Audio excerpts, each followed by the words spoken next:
¿Qué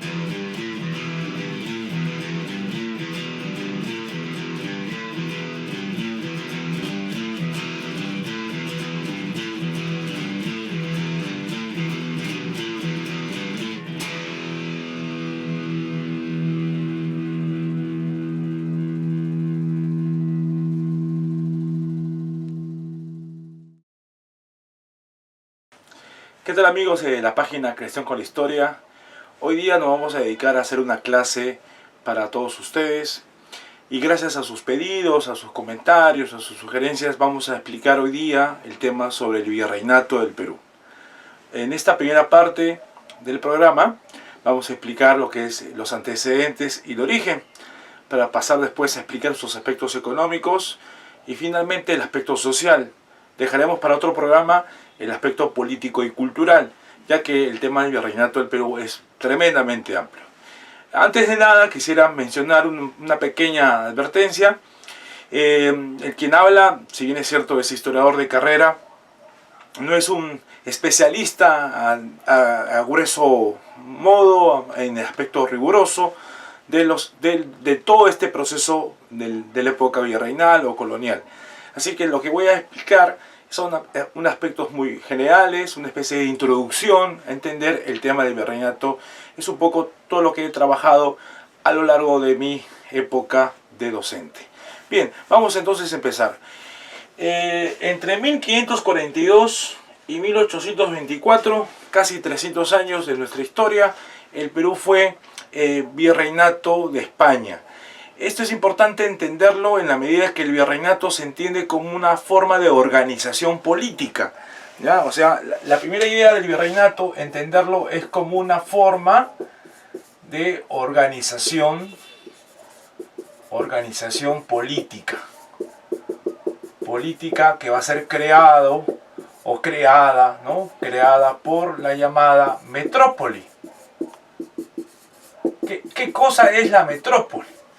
La metrópoli va a ser llamada, pues en este caso, a España, ¿no? España es la metrópoli, España es el corazón de todo lo que es el imperio. España se convirtió en un gran imperio muy poderoso durante los siglos XV, XVI, XVII. O sea, es un imperio que va a lograr tener un montón de colonias, entre las cuales se destaca pues evidentemente nuestro territorio de América, lo que corresponde a lo que es México, lo que corresponde a la zona centroamericana y evidentemente nuestra zona de Sudamérica.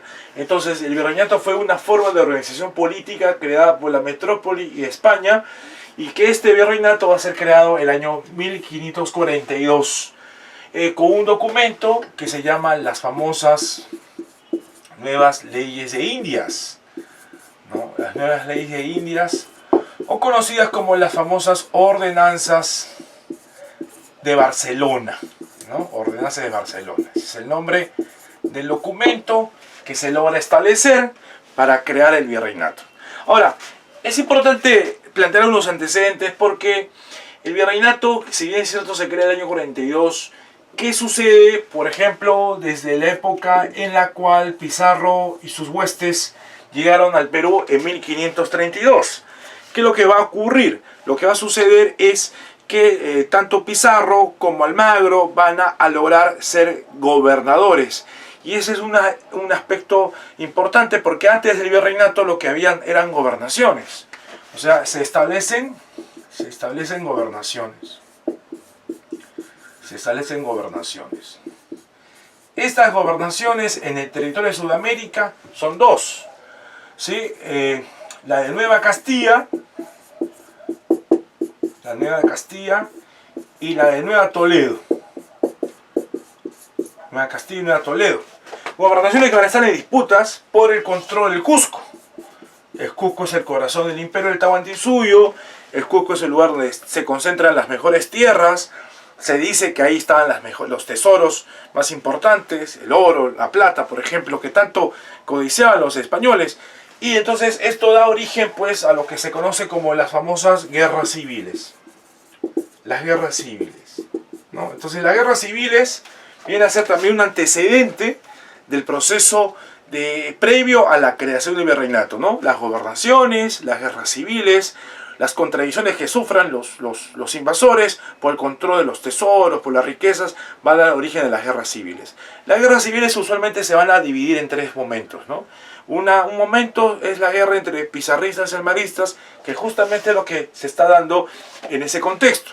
Ahora, paralelamente a las guerras civiles, también hay que mencionar que hay una resistencia inca, ¿no? O sea, la invasión del Tahuantinsuyo, el control del gran imperio incaico, va a ser complicado, ¿no? O sea, no va a ser tan fácil. Esa idea, por ejemplo, que nos dicen que 200 y algo españoles pudieron derrotar a un imperio de gran extensión que casi abarcaba buena parte de Sudamérica, eso es falso, ¿no? Eso es falso, ¿no? Lo que hay que entender es ver las contradicciones internas que se daban en el imperio del Tahuantinsuyo, ver las pugnas que habían entre las grandes panacas, las panacas que luchaban por el poder, liderados por Huáscar y Atahualpa, y también el famoso descontento de las etnias sometidas.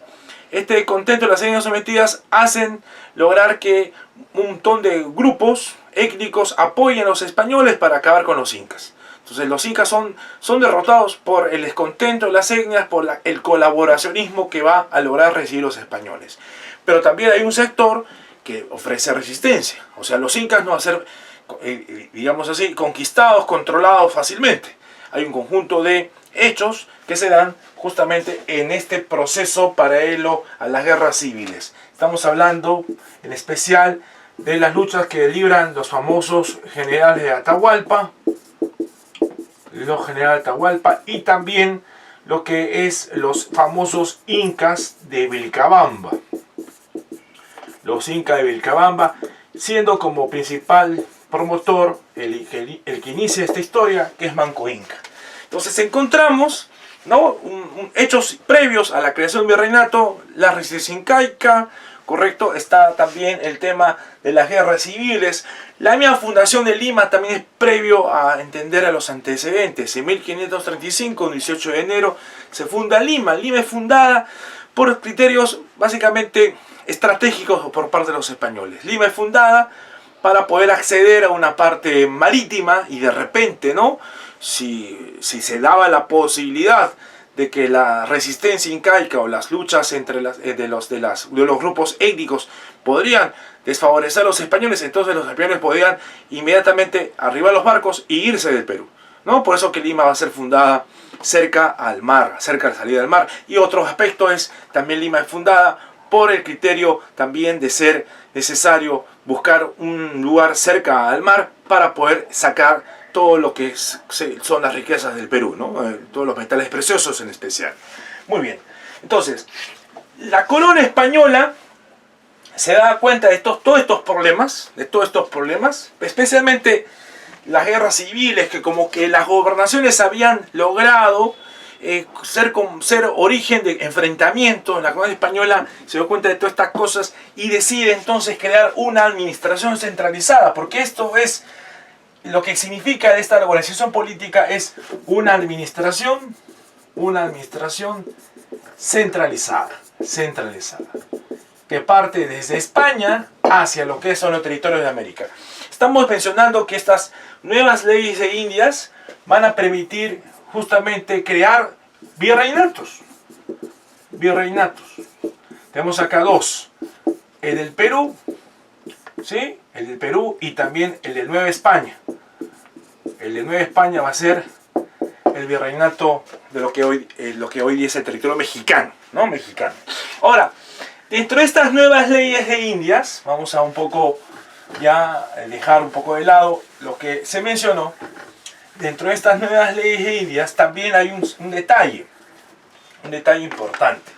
En estas nuevas leyes de Indias también se establece algo vinculado a lo que se conoce como las famosas encomiendas. Se establece el criterio de una vida, ahora vamos a explicar, de una vida para las encomiendas. A ver, este tema es interesante sobre las encomiendas y también tiene que ver mucho con el origen del virreinato. ¿Qué eran las encomiendas? Las encomiendas era una entrega de indios a un español para que el español evangelice, adoctrine a los indígenas. ¿ya? Eso fue la decisión que tomó la corona en el contexto del descubrimiento de América. Colón fue el primer encomendero, ¿ya? Entonces, Colón y su gente llegó a cumplir esa misión de adoctrinar a los indígenas. Adoctrinar a los indígenas, por lo tanto, se recibe esa encomienda. Pero ¿qué sucedió después? Esta institución de encomienda se va a pervertir, se va a degenerar, se convierte en una forma de explotación. Una forma de explotación, de abuso. Los españoles se apropian las tierras de los indígenas, les obligan a que ellos les paguen el tributo, o sea, una serie de situaciones complicadas para el sector mayoritario que conforma el territorio del Tahuantinsuyo, ¿no? Que ya va a ser controlado por los españoles. Entonces, hay una especie de perversión de esta institución de la encomienda. La encomienda entonces se convierte en una especie de creación de poder para los encomenderos. Los encomenderos entonces empiezan a apropiarse de tierras, se apropian de los tributos de los indígenas, se apropian de su fuerza de trabajo. Entonces, al final, ¿en qué se convirtió esto de las encomiendas? En una especie de poliarquía feudal. Poliarquía feudal, ¿no? Este tema de poliarquía feudal, ¿qué es poliarquía? Poli viene de varios, quía, poder. El poder de varios señores feudales. El encomendero se convirtió en una especie de reyesuelo de señor feudal. Y acá hemos mencionado justamente el tema de lo que hace España a partir del gobierno de este rey que se llama Carlos V, ¿no? Carlos V, ¿no? Los Habsburgo, la administración centralizada. Y podemos decir que empieza a haber una contradicción, este tipo de flecha bidireccional significa contradicción entre la poliarquía feudal con lo que España empieza también a hacer, un Estado-nación, un Estado moderno, en la cual una característica de un Estado-nación, un Estado moderno, es la centralización. La centralización. Entonces las pugnas entre la creación del Estado-nación, un Estado moderno, el proceso de centralización, con lo que sucede con la poliarquía feudal, hace que la corona tome una medida. La medida fundamental, que es establecer el criterio de una vida para las encomiendas. Antiguamente, los encomenderos, esa mentalidad feudal, hacía que el encomendero busque que su poder, el poder de las tierras que fue expropiada de los indígenas, ¿no? Ese poder que ha logrado controlado por la fuerza de trabajo, el tributo, pase también a la familia, ¿no? O sea, el encomendero es un pensamiento feudal, siempre busca que la familia tenga ese tipo de estatus. Entonces, la idea es mantener en las demás generaciones el poder de ese encomendero. La corona entonces, al lograr reducir el criterio de una sola vida, ¿qué significaría? Que dejaría de tener ese control de tierras. O sea, yo te doy una encomienda con la función de adoctrinar. Cuando te mueras, esa encomienda pasa entonces a otro español, ¿no? Entonces con eso ya se está logrando acabar con ese gran poder poliárquico feudal que tenían los encomenderos. Pero ustedes saben que ese tipo de poder va a ser entonces fundamental para este sector social que se opone a lo que es el virreinato. Es así que se produce la famosa rebelión de los encomenderos. Los encomenderos, que es la segunda parte de la guerra civil. Estos encomenderos se enfrentan a la corona española, teniendo como un líder que es Gonzalo Pizarro. Gonzalo Pizarro, ¿no? Van a rechazar la presencia del primer virrey. El primer virrey llega, ¿no? A cumplir funciones. Las colonias de vela llega acá a la capital. Pero empieza a haber una serie de observaciones por parte de los encomenderos. Se cuenta que hasta el virrey llega a matar con sus propias manos a uno de estos rebeldes. Y en respuesta de esto, el virrey será expulsado de la capital. Por lo tanto, el virrey trata de entrar por el norte, por Ecuador, por Quito. Y ahí se produce la batalla famosa que se conoce como la batalla de Añaquito. Batalla de Añaquito que termina con la muerte del primer virrey. Entonces, esta es una guerra muy atroz, una guerra muy sangrienta, que termina con la muerte del primer virrey. Y al final la corona tiene que buscar la manera de acabar con este poder de los encomenderos, que estaban rechazando justamente el establecimiento de estas nuevas leyes indias. Así que finalmente viene un llamado pacificador, un cura, un sacerdote, muy astuto, el pacificador Pedro de la Gasca. Pedro de la Gasca. La Gasca logra dividir esa unidad entre los encomenderos, como esa famosa frase, divide y reinarás. Lo que hace la Gasca es ofrecer a la gente que podría estar del lado español, a esos encomenderos se le brinda una oportunidad para ser realmente leales a España, se le ofrece una cantidad de encomiendas. Entonces esto provoca la fragmentación, la división del pueblo de los encomenderos, y al final la Gasca llega a derrotar a los sectores que todavía aún había mantenido su terquedad, su enfrentamiento en la batalla de Jaquijahuana. La Gasca entonces se convertirá en la persona que va a sentar las bases del virreinato del Perú. Entonces el origen del virreinato del Perú es un origen complicado, contradictorio, con guerras, con rebeliones encomenderos, y termino con esta idea, ¿no? La Gasca es el que realmente sienta las bases del virreinato del Perú.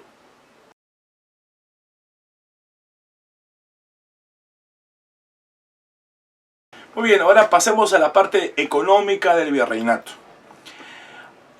Cuando haga este tipo de análisis, ustedes saben que el virreinato se desarrolló casi durante 3 siglos, ¿no?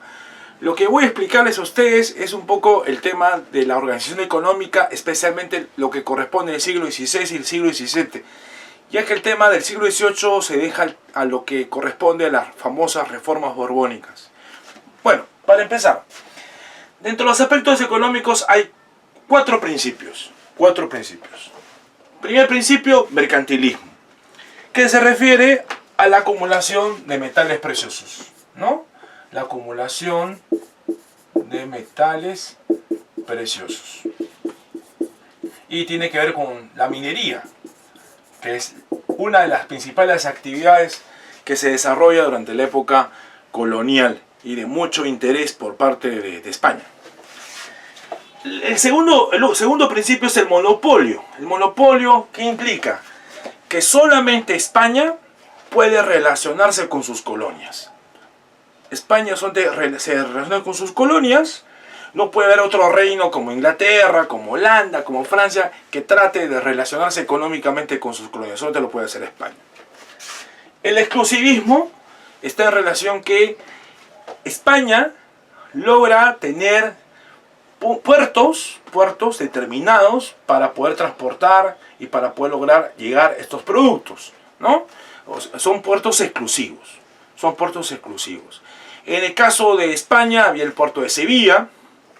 En el caso, por ejemplo, de Perú, está el puerto de Callao, que es el único puerto que estaba en la zona sudamericana que lograba centralizar todo el desarrollo de la actividad del comercio. Así que el monopolio y el exclusivismo está vinculado con el tema del comercio. En el caso mexicano había un puerto que era Veracruz. Ahora, también habían puertos intermedios que eran como lo que corresponde a Portobelo en Panamá, ¿no? Entonces son puertos intermedios.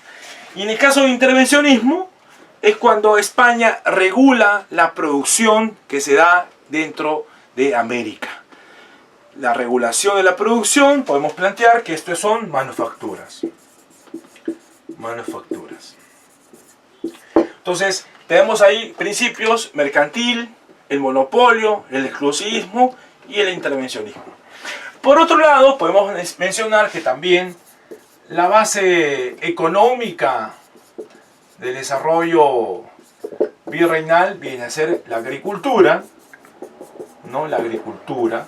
Hay que recordar que el tema de las tierras, ¿no? Es importante, ¿no? También como una fuente de poder.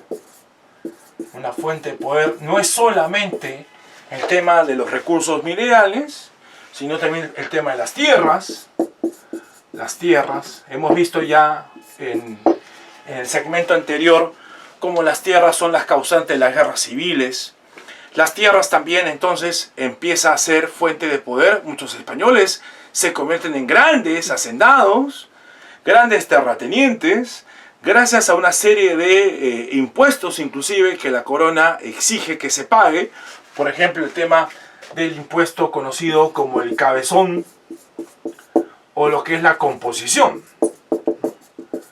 ¿no? El cabezón era un impuesto en la cual la corona exigía que aquellos que no querían trabajar determinadas tierras paguen ese impuesto, y en caso de la composición es un impuesto que planteaba pues la necesidad de legalizar las tierras, ¿no? Legalización de tierras.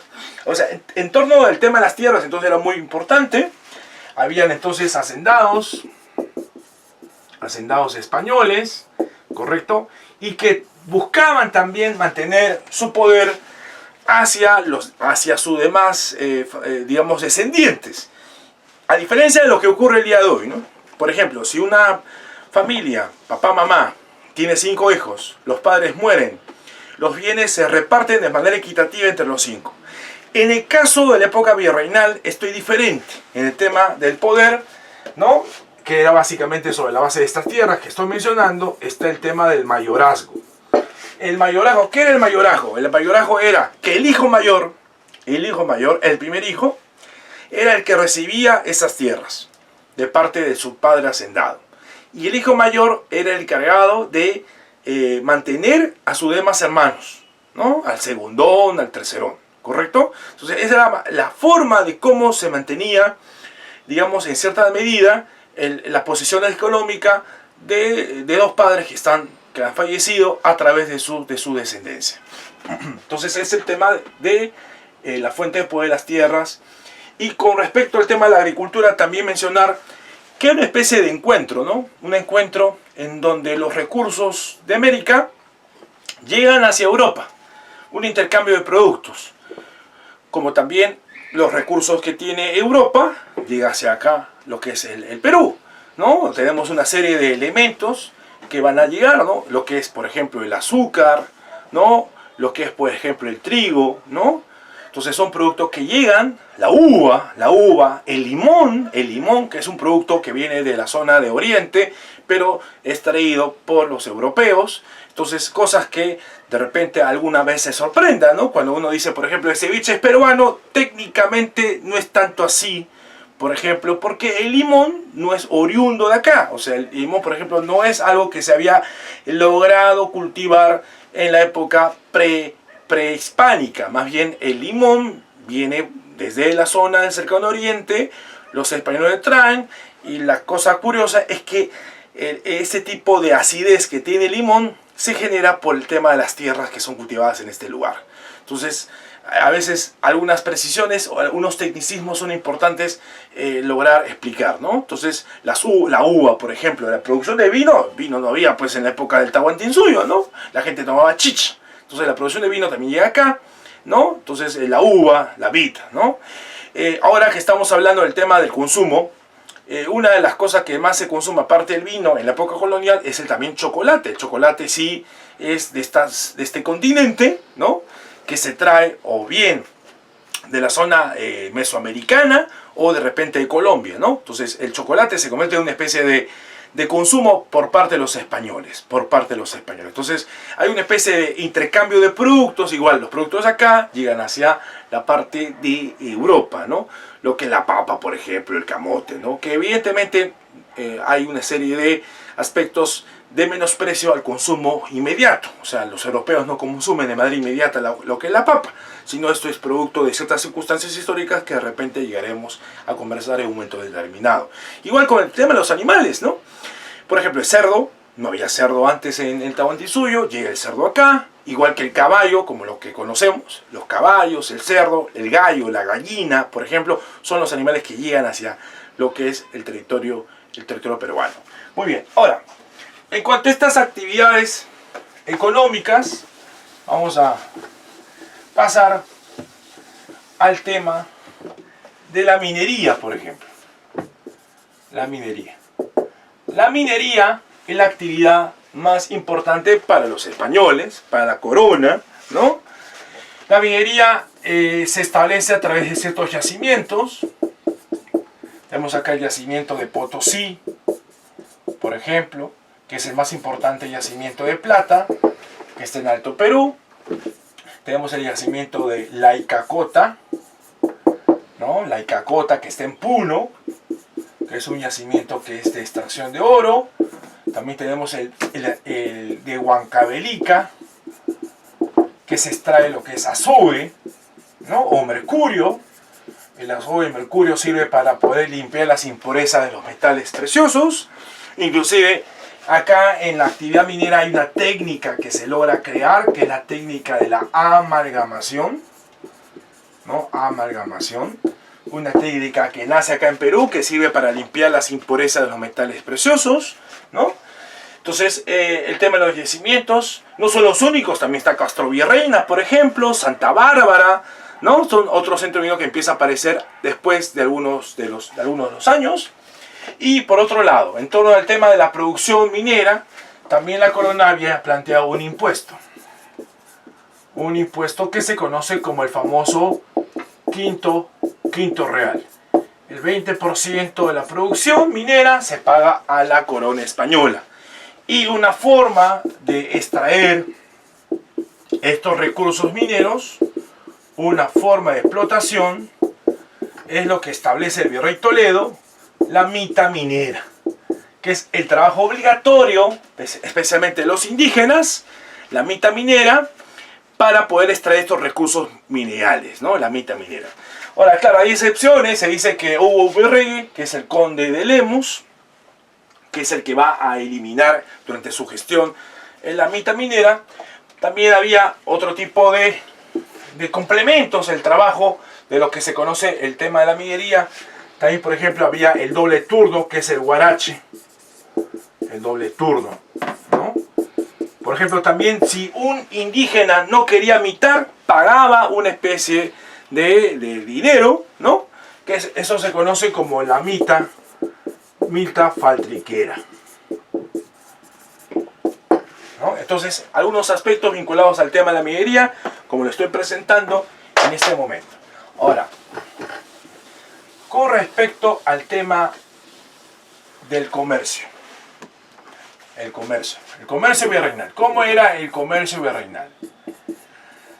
España tenía una institución que es la Casa de Contratación de Sevilla, que se encargaba de regular toda la actividad comercial. Y en Lima y Callao, que eran los centros de poder económico, estaba el famoso Tribunal del Consulado, que es una especie de gremio, ¿no? De comerciantes, un gremio de comerciantes. Ahora, el tema de la minería pues también evidenciaba algunas dificultades. Por ejemplo, el surgimiento de piratas, corsarios, siempre la amenaza, ¿no? La amenaza para poder lograr poseer las riquezas del Perú. Y también de América, ¿no? Las riquezas que tienen los españoles, ¿no? Que se apropian los españoles. Los piratas y corsarios, los piratas, por ejemplo, están aquellas personas que trabajan por su cuenta. Los corsarios, personas que trabajan a favor de otra entidad, de otra tercera persona. El corsario más famoso es Francis Drake, ¿no? Francis Drake. No es el único corsario, ¿eh? Hay otros corsarios importantes. Había un holandés que se llama Spilbergen, ¿no? Por ejemplo, ¿no? Ahora, la relación que había entre la Casa de Contratación es que la Casa de Contratación es la que se encargaba de dar permiso, ¿no? A los barcos, a los viajeros. El Tribunal Consulado se encargaba de regular la actividad comercial, representaba ese poder. Es como un gremio, lo que hoy día sería la Cámara de Comercio de Lima, ¿no? Y evidentemente el Tribunal Consulado tenía que defenderse de estos ataques de los piratas y corsarios, y había una entidad que se conoce como la Armada del Sur. La Armada del Sur se encargaba de proteger los barcos que transportaban, ¿no? Las mercancías, ¿no? Proteger lo que es esta zona de Sudamérica, y también había algunos impuestos vinculados al tema comercial que estamos mencionando. Uno es el famoso almojarifazgo, ¿no? Otro impuesto se llama la avería, por ejemplo. El almojarifazgo es un impuesto que se logra cargar sobre el tema de las aduanas, ¿no? La importación, las exportaciones. La avería era un impuesto que se buscaba financiar la famosa Armada del Sur. Y el sistema de navegación era a través de flotas y galeones. ¿Qué diferencia entre las flotas y galeones? Las flotas son los barcos que protegían al gran barco, el galeón, que es el encargado de transportar los productos. Por otro lado, y ya para cerrar esta parte económica, tenemos lo que es las manufacturas. En las manufacturas principalmente estaban los obrajes, que son los centros de producción textil. También estaban los famosos trapiches, que son los centros de producción, ¿no? Los centros de producción de azúcar, por ejemplo. ¿No? Y también por otro lado, también existían las tiendas, estas tiendas comerciales, que se conocían como las pulperías, ¿no? Las tiendas donde se lograba vender los productos que uno quería consumir. Y evidentemente también exista, ¿no?, la famosa Casa de la Moneda. ¿No? Se establece la Casa de la Moneda acá en la capital, que se encargaba de la producción monetaria, especialmente la moneda que se usaba mucho en la época colonial, se llama el peso ensayado. No es la única, pero es la más conocida que se lograba difundir en ese tiempo. Algunos impuestos relacionados con lo que estamos mencionando. Está, por ejemplo, la alcabala, el impuesto más conocido, llamado el IGB colonial. Muy bien, con esto cerramos este segundo segmento sobre la economía virreinal. En este último segmento vamos a explicar la parte social. Siempre se ha mencionado, ustedes han escuchado que hay dos mundos en la época colonial, ¿no? La República de Españoles y la República de Indios. Y estos mundos no podían juntarse, no podían unirse, ¿no? Entonces este tipo de establecimiento de estas grandes dos sociedades es lo que mayormente se va a expresar durante la época colonial. Pero plantearemos algunas cosas adicionales. La sociedad virreinal es una sociedad estamental, una sociedad cerrada. Estamentos son aquellas personas que tienen ciertas características comunes entre sí y que no pueden lograr relacionarse con otros grupos de estamento, con otro grupo de personas que tienen otras diferentes características, ¿no? Y algo que también llega lastimosamente al Perú, el territorio también de la América Española, es el racismo. Un tipo de discriminación por el color de piel, ¿no? Entonces el racismo empieza a lograr sentarse en nuestro Perú. ¿Cuáles son los sectores que hay en la sociedad? Empecemos, la nobleza peninsular. Los peninsulares son llamados a los españoles que llegan recién a América, conocidos como los chapetones, o mistis inclusive le llaman. Ellos asumen cargos políticos, principalmente. Luego se encuentra, ¿no?, la nobleza indiana, un sector de los hijos de estos famosos peninsulares. Son los llamados criollos. ¿A qué se le conoce como un criollo? Un criollo es aquella persona nacida en América de padres españoles, ¿sí?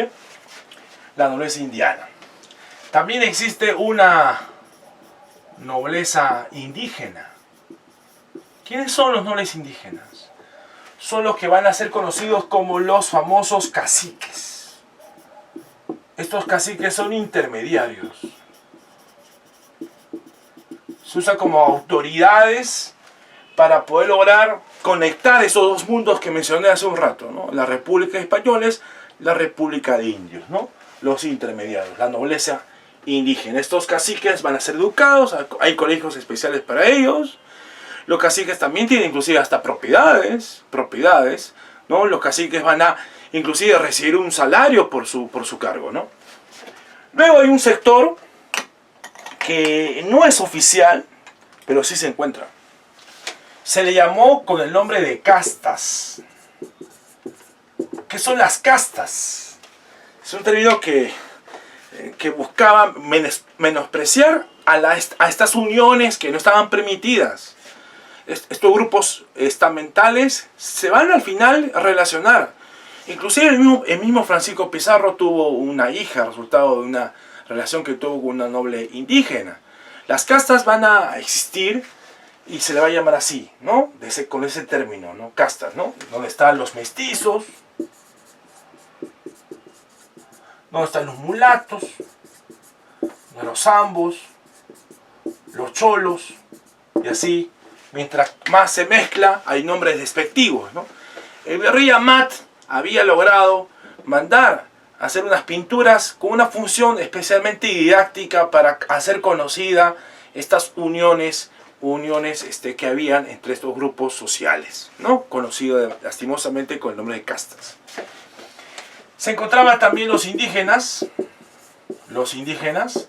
que es la mayoría de la población. Los indígenas van a cumplir ciertas funciones. Hay indígenas que son llevados, se concentran en determinados territorios. Se llama indígenas de reducciones. Estas reducciones son los famosos pueblos de indios. Los pueblos de indios. A estas reducciones se le va a buscar su mano de obra para la mita. Se le va a obligar que también tributen, ¿no? Eso es una forma de control. Estas reducciones son creadas durante la época del virrey Francisco de Toledo. También habían indígenas que cumplen con la tarea de ser yanaconas.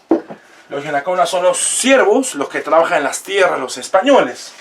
Un grupo de indígenas que también van a ser como criados domésticos, llamados los pongos, los famosos pongos. Entonces, como ustedes se dan cuenta, hay una serie de sectores sociales en la época virreinal y también existen los famosos esclavos. Traídos de África, ¿no? De Angola, muchos de ellos, del Congo también, los esclavos van a lograr ser parte de esta pirámide social, ¿no? También forzados a una serie de trabajos. Algunos de ellos, estos esclavos, huyen de las haciendas. Los que huyen de las haciendas se van a llamar cimarrones. Y estos cimarrones van a vivir en los famosos palenques, ¿no? Los palenques son lugares alejados donde viven esos esclavos fugitivos. Algunos de estos lugares, hay uno conocido que está en Bitarte, ¿no? En Bitarte. Bueno, esta es la parte de la pirámide social entonces, como ustedes lo ven, del desarrollo de la colonia. Y para terminar esta parte social, mencionar cuáles son las formas de explotación que existían en la época virreinal, ¿no? ¿Qué formas de explotación existían? La forma de explotación que existía dentro de la corona española hacia el virreinato. Uno es el tributo indígena. Otro es la mita, ¿no? Que venía del Tahuantinsuyo. Mita significa por turnos. Hay una mita minera, que ya hemos explicado hace un rato. La mita obrajera, que se hacía en los obrajes, la producción textil. La mita de plaza, que es la mita de obras públicas.